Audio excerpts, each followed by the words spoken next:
Sometimes led by hormones.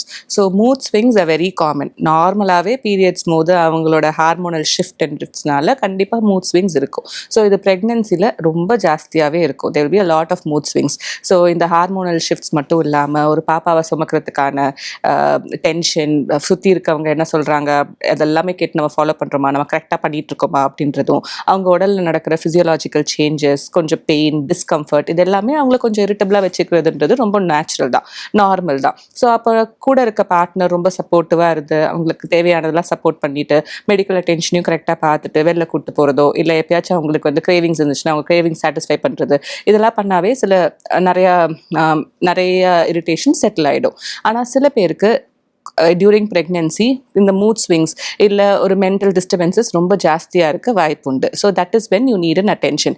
எல்லாருக்குமே வந்து இது சும்மா மூட் ஸ்விங்ஸ் தான், இது ஒன்றும் இல்லை, இது வெறும்னே வந்து கிரேவிங்ஸ் தான் இல்லை இரிட்டபிலிட்டி தான் சொல்லி கடந்து போகாமல் is a mental health is also equally important in pregnancy. So அவங்களுக்கு ஒரு வேளை ஒரு சைக்காட்ரிஸ்ட் ஒப்பீனியனோ இல்லை ஒரு சைக்காலஜி கவுன்சிலிங்கோ தேவையா அப்படின்றத அவங்க டாக்டர்கிட்ட கேட்டுட்டு கன்ஃபார்ம் பண்ணிட்டு தேவைப்பட்டால் அதை கொடுக்குறதுல ஒரு தப்பும் கிடையாது.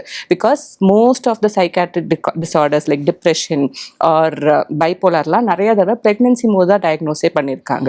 ஸோ கண்டிப்பாக அப்படி வந்து உங்களுக்கு ஹேண்டில் பண்ணவோ இல்லை அந்த particular wife or the pregnant women is facing a discomfort doctor அணுகிறதுல ஒரு தப்பும் கிடையாது.